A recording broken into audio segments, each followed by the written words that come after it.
Hello, hello, and welcome everyone to our next interview. I love getting the chance to not only interview fellow entrepreneurs, but I get this special opportunity today to catch up with somebody that I've known for years, known from the beginning when I first started being mainstream.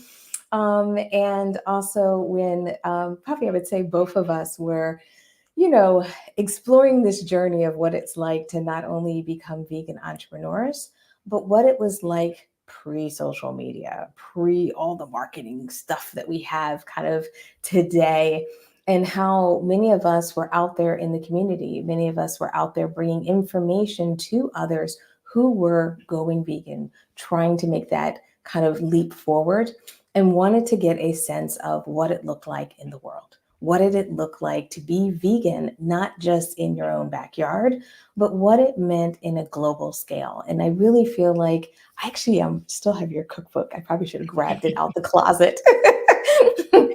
But, it's such a beautiful thing to have a chance to kind of sit down today to talk about not only the journey that you've been on, but talk about the beginning. What was it like when you first started? And what I'm hoping our audience will kind of take away from today's discussion with our guest is not only what it's like to build and start a business, but what it's like to maintain it, what it's like to weather the storm, what it's like to have long term vision for the future. And then, as fellow vegans, what we see maybe coming up and coming down the pipe. What do we anticipate the future of veganism to be?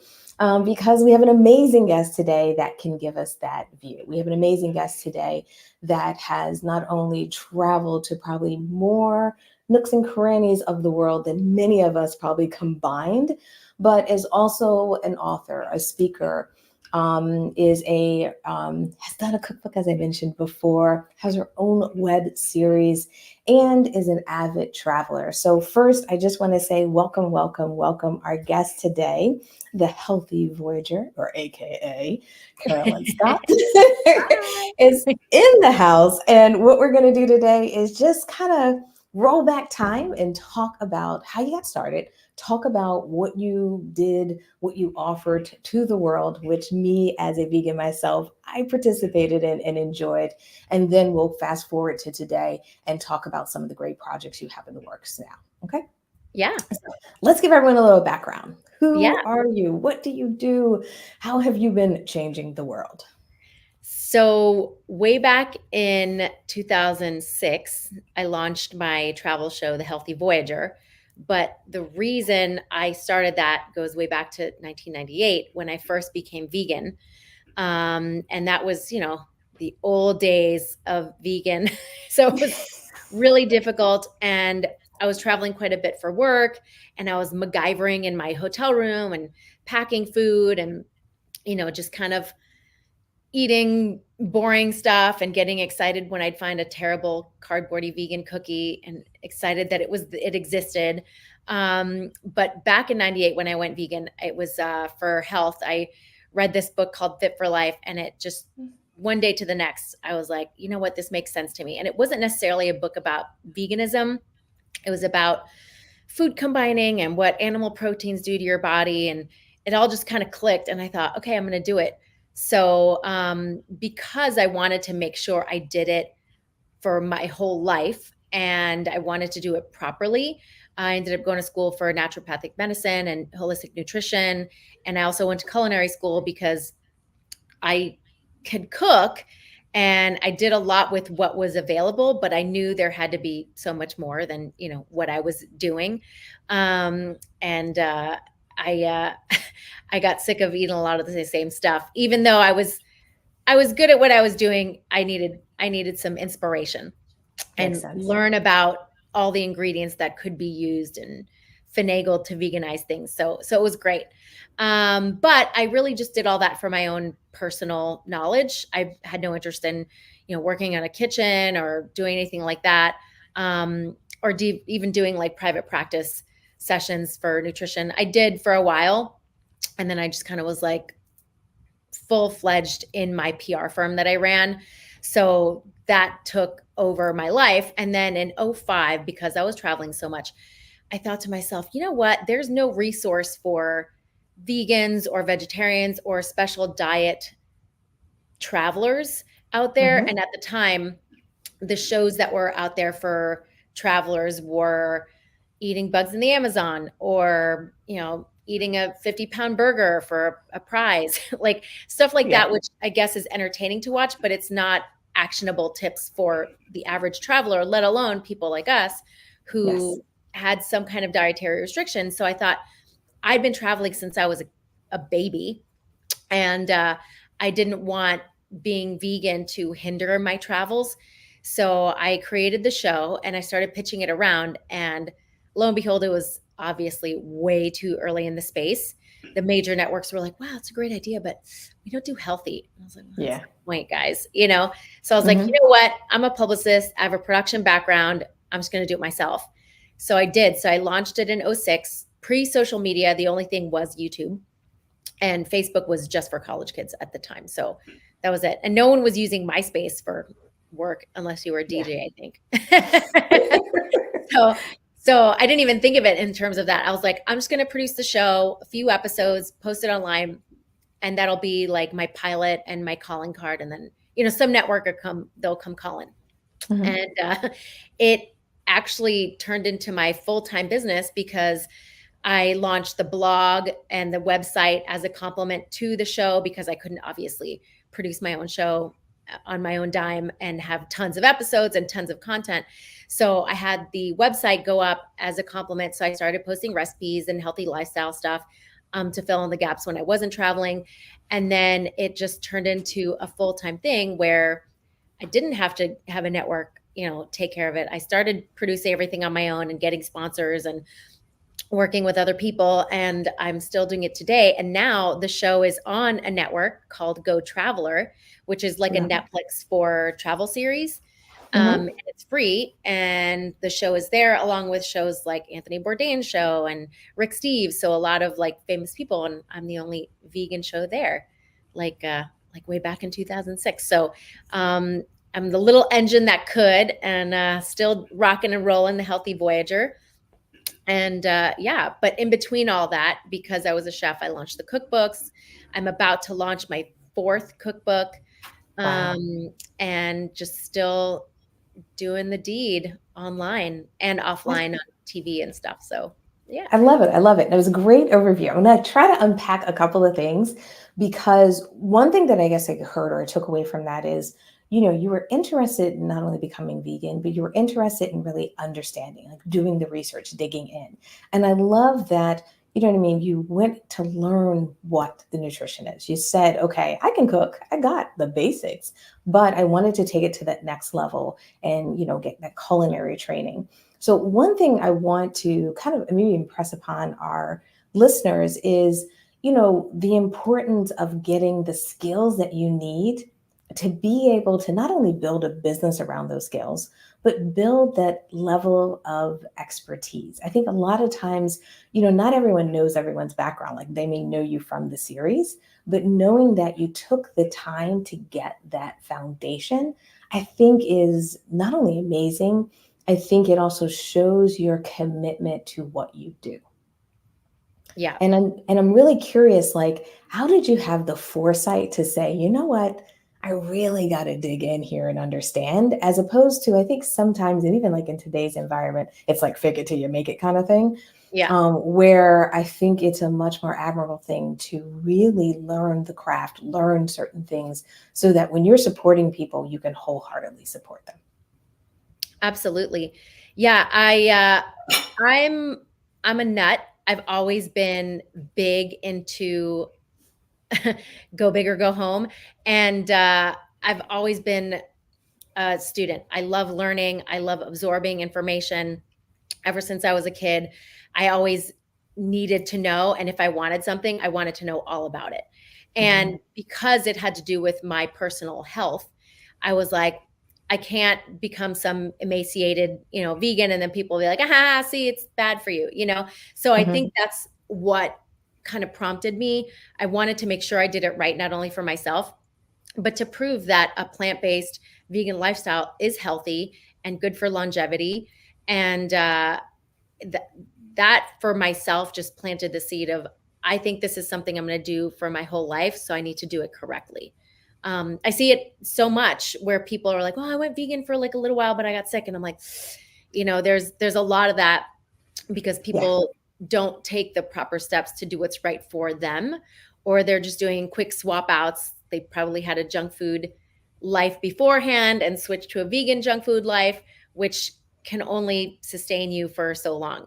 So I think there's a lot of bad rap when it comes to vegan, because of that people don't really delve into the real nutrition of it, so that they can sustain themselves and be healthy. So for me, it was a personal choice, and I wanted to make sure I did it right. And then also just being a crazy overachieving Virgo. I love it. I love it. I have nothing wrong with being an overachiever.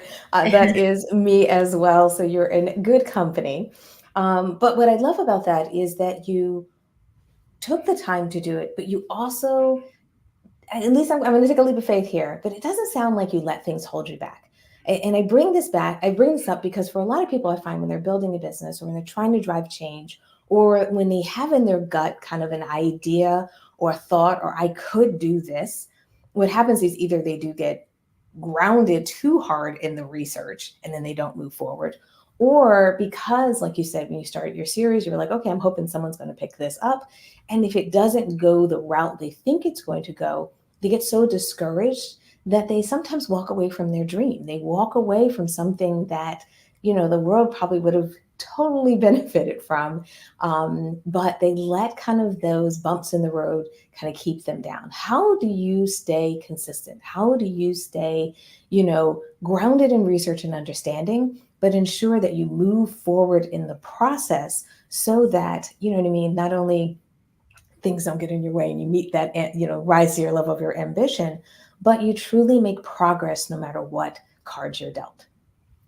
Yeah, I have to say, I'm not a perfectionist. And I think that holds a lot of people back. I think Eleanor Roosevelt said perfection is the enemy of progress. So I'm just a firm believer of just get it done and get it out. You can always fix it later, tweak it later, or 9 times out of 10, people aren't going to notice what you notice. Whatever you think is a mistake, people aren't going to see that or see it as a mistake. You're the only person that knows the full vision.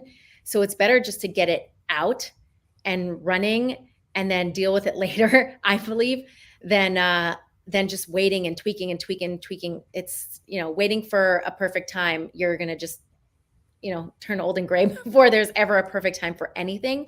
So, yeah, I think for me, I just get an idea and I do it immediately. I don't I sit love on it. it. I don't procrastinate. I work on it and I get it out. So then that way I can focus on the next thing or other things that have to, come in and I need to take care of. So um, I've always been that person that just kind of works on it and gets it out. And I know that's tough for a lot of people because they'll, analysis paralysis, everything. And I'm not that person. I just want to get it out of my brain and onto, paper or online or TV or whatever it is. I just want to get it out there. I love it because I think sometimes we need to see other people who do that so that we can feel more comfortable with getting it out there, with trying it, with testing it, because I think if we all went back and looked at our first 2 videos or 3 videos or first 3 podcasts with like, oh, I do it differently, but we Yeah. could never get where we are today if we didn't do those first steps, if we didn't get out there, if we weren't courageous enough, and if we didn't kind of show up for the task. So I love this. And I think it also leads into the theme of travel. I think it leads into the idea of getting out there. Because I think for a lot of people, travel can cause a lot of anxiety. And then traveling as a vegan can add a whole nother level to travel because, you're wondering, am I going to have enough? Am I going to be able to find it? Especially if you're in different, not only cultures, but also in different languages. So as we talk a little bit about travel, like how do you help people and support people through the process of not only getting out there and not being afraid to travel as vegans, but helping them feel more and more comfortable to go to distant lands and truly themselves in the culture while still, participating in and also, staying with their vegan values. Yeah. I I play it safe to a degree, and then I also kind of like to push my limits a little bit. I have a little bit of risk taker in me. So, and again, that's not everyone, but I learned in my time, especially doing the Healthy Voyager with travel, and way back then when it was really difficult to travel, people are always willing to help. People are always willing to accommodate the best that they can, so long as you're patient and kind and understanding, especially when you're not in your own country, especially when you don't know the language.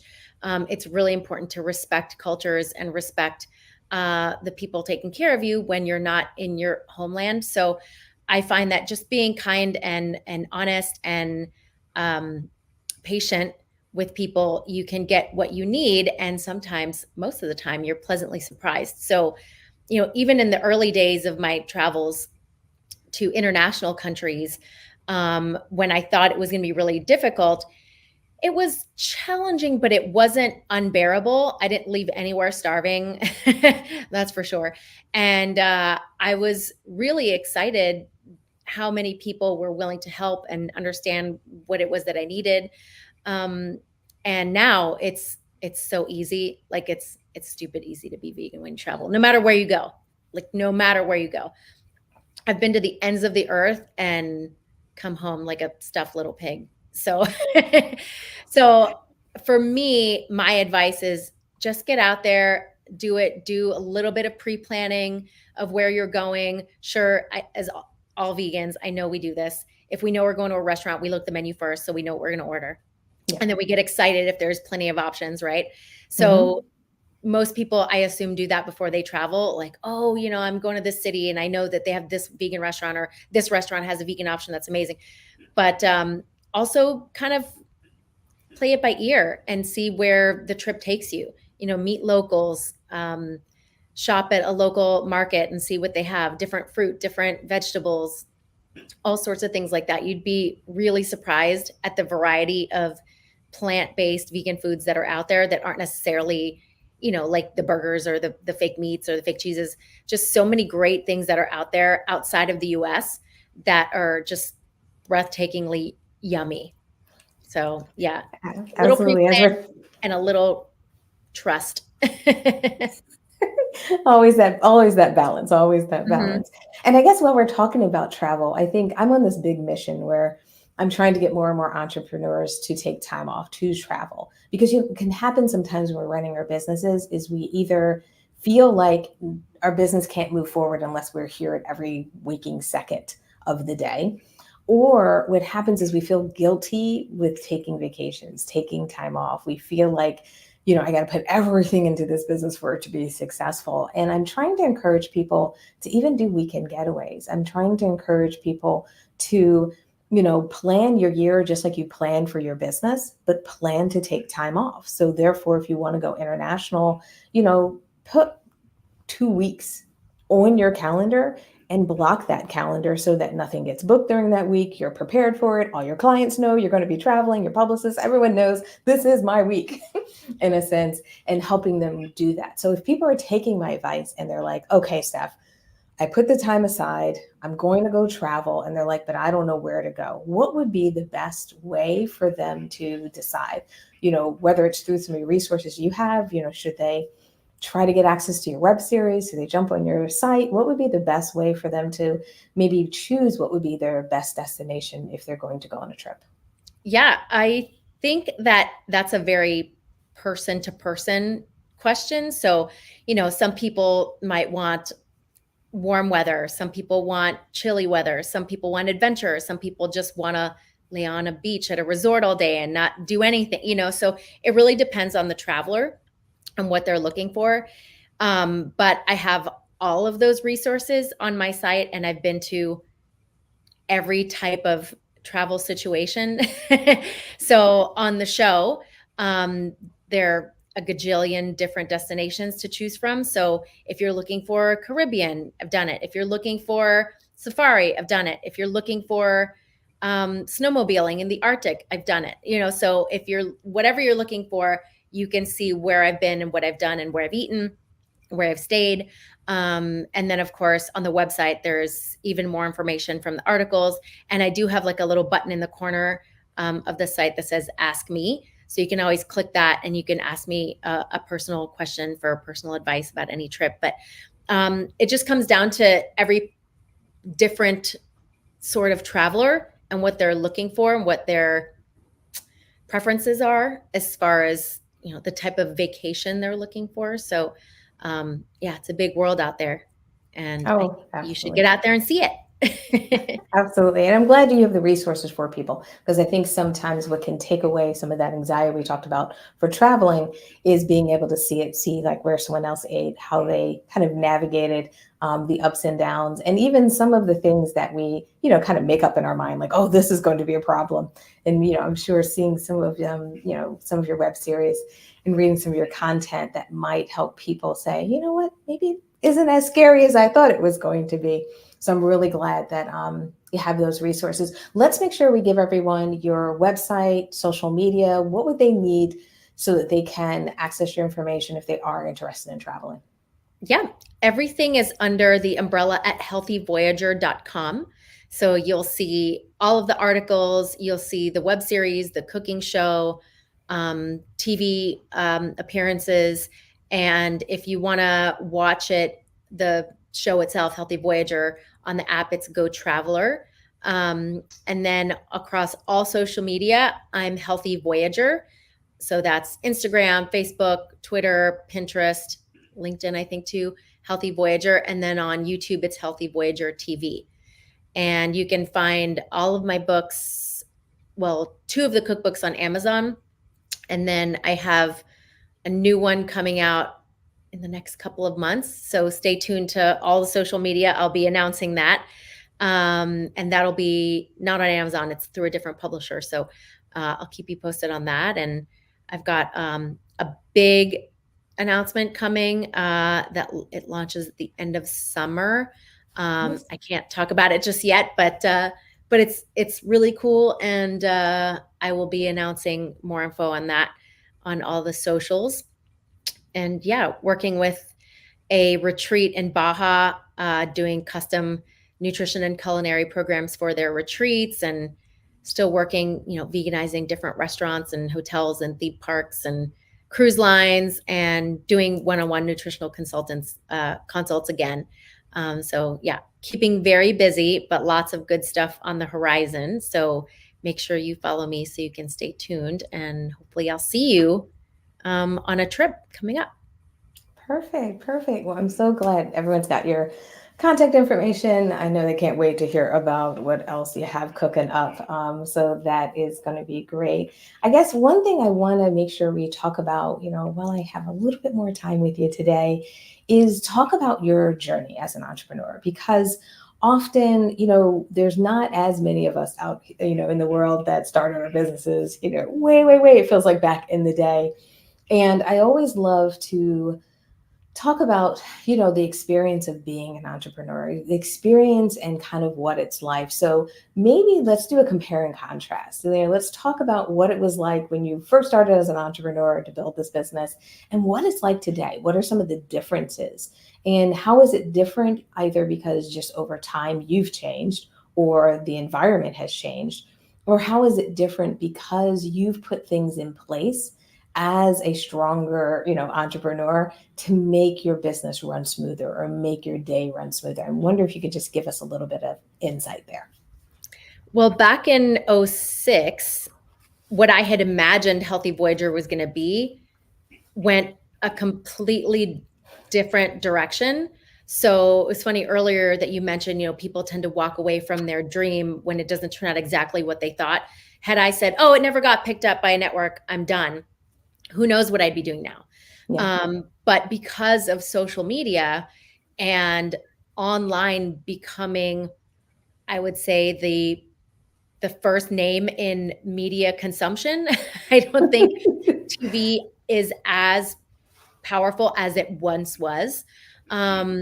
I I'm so grateful that it turned into that, and that I was an early adopter of everything. And um, I feel pretty grateful that I started when I did, and I learned with each thing. Now, looking back, you know, I did everything the hard way because everything was new.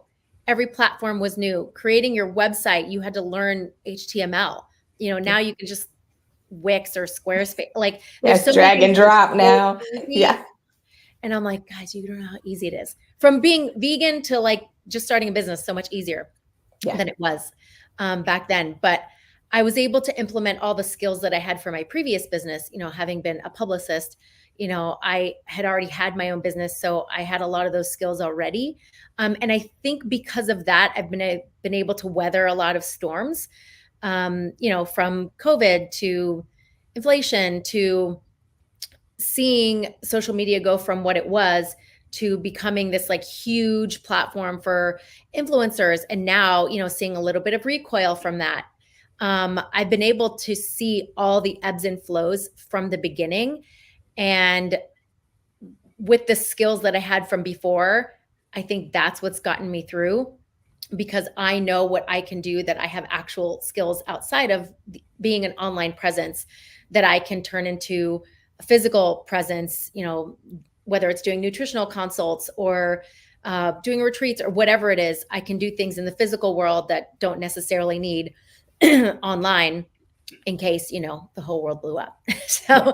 So I think it's really important to have a multitude of skills and not to throw all your eggs in one basket. I have 10,000 baskets all the time, and some of them rot.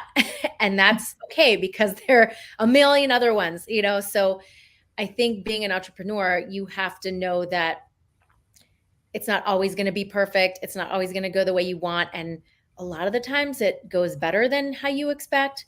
You just have to be flexible and positive.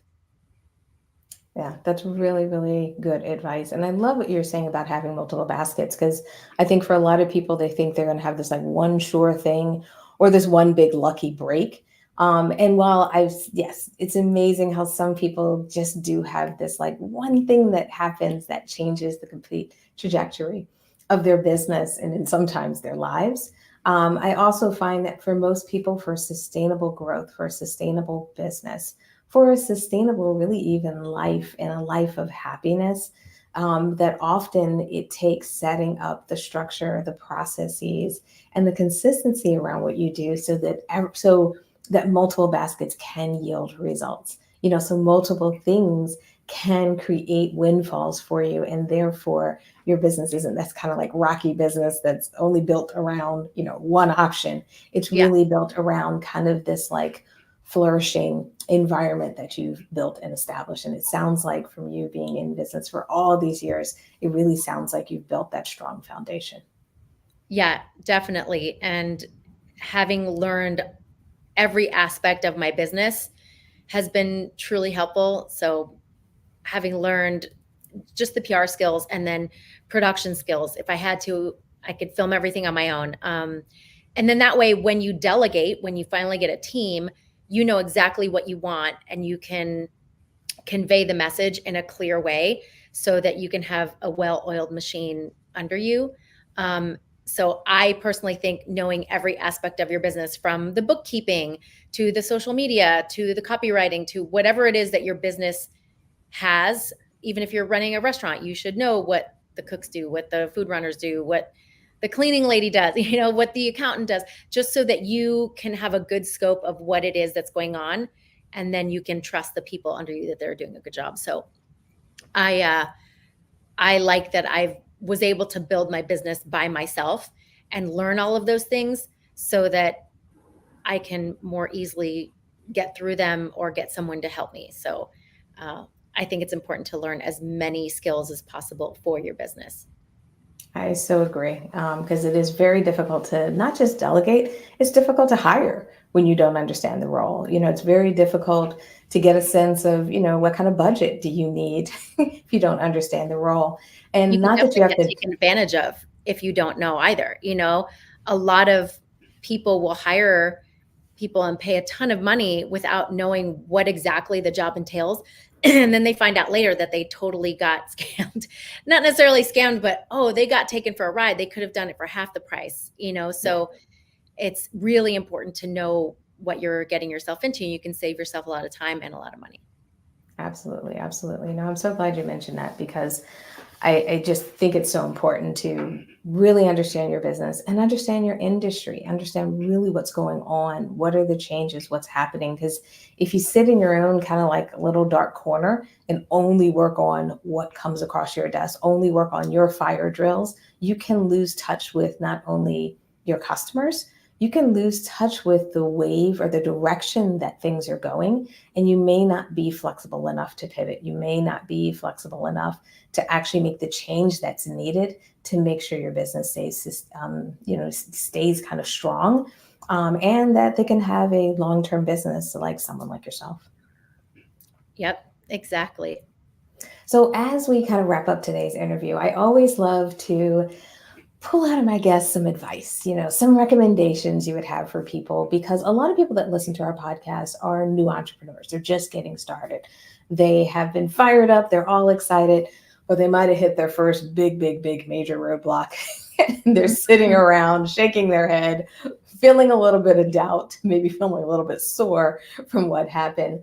And I'm curious if you have any advice on how to move forward, after a setback, how to move forward after maybe like the example you gave before, where the idea of what you thought your business is going to be changes. How do you, not just do the work that needs to be done, but mentally prepare yourself to move forward, to get yourself back up and continue to thrive? Do you have any recommendations, your tools or tips or things that you do to make sure that no adversity keeps you from achieving your ultimate goal?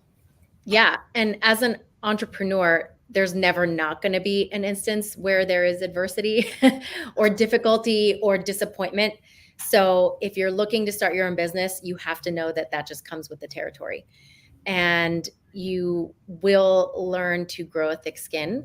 And you can allow yourself and should allow yourself to feel those disappointments, because it doesn't feel good, and we're human.